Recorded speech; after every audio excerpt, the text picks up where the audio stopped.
So you want to break into the creative world. Yeah, you want to make a name for yourself. You've got the talent, you've got the So I've drive, been putting in the work, honing your skills. but how do you actually get noticed? How do you get your work in front of the right people? Well, today we're diving deep into the secret weapon every creative needs, the portfolio.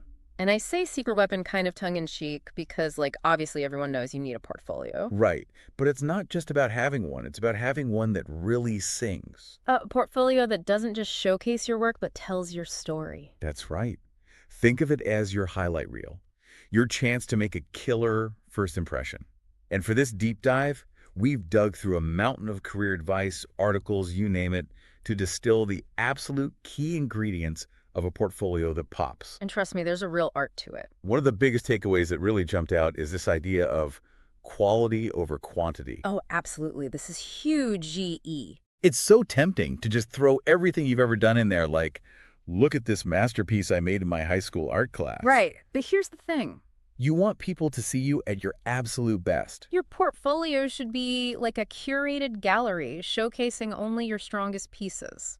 It's kind of like, deciding what goes on display in a museum. Exactly. You're not going to put every single artifact out there. You choose the ones that are the most impactful, the most representative of your collection. It's about being selective, being a little ruthless even. Because even if you're personally attached to a piece, if it's not your absolute best work, it might be best to keep it under wraps. Yeah, save that one for the personal archives. Exactly.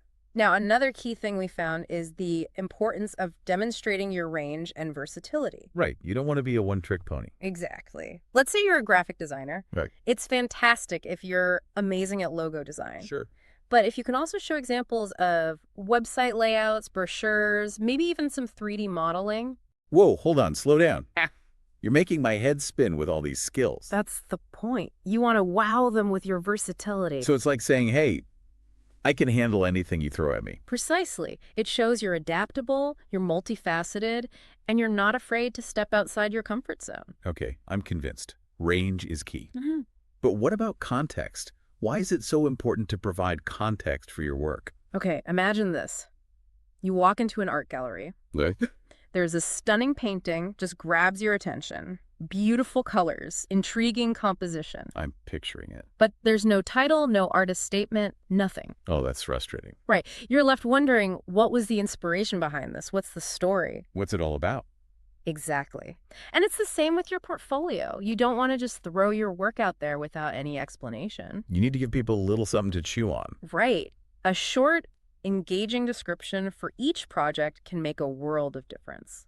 Explain the thought process, the challenges you overcame, the goals you achieved. It's like the difference between showing someone a photo of a delicious meal and actually describing the flavors, the aromas, the textures. Make them taste it, make them feel it. Okay, now I'm hungry. Smooth. But seriously, context is so important because it shows you understand the why behind your work, not just the how.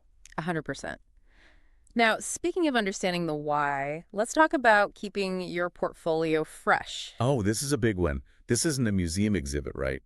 Your portfolio is a living, breathing thing. It absolutely has to evolve, as you do. The creative world moves so fast. It's like trying to outrun a cheetah on a unicycle. Okay, that's a hilarious visual. But seriously, what's the best way to keep things current? Regular updates are crucial. Add new projects, retire old ones that don't represent your best work anymore, experiment with new technologies and techniques. So it's like, don't let your portfolio gather dust. Keep it polished, keep it shiny. Exactly. Now, one last thing I want to touch on is the power of social proof. Oh, yeah, this is a good one. It's like those movie posters with quotes from critics saying, 2 thumbs up. Exactly. It's about leveraging testimonials or client feedback to build credibility and trust. Because let's face it, it's one thing for you to say you're awesome. It's another thing entirely for someone else to say it. Right. It's like, don't just take my word for it. Look at what all these happy clients have to say. It's like having a cheering squad for your work. Exactly. And that kind of social proof can be incredibly persuasive. So, to wrap things up, remember, building a compelling creative portfolio is an ongoing journey. It's not a one-and-done kind of deal. Right. It requires constant evaluation, learning, and refinement.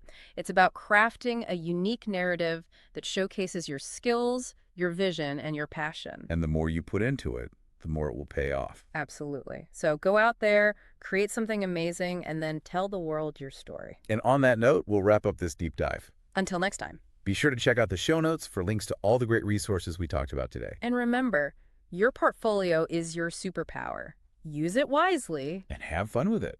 Most importantly, have fun with it. Because when you're passionate about your work, it shows.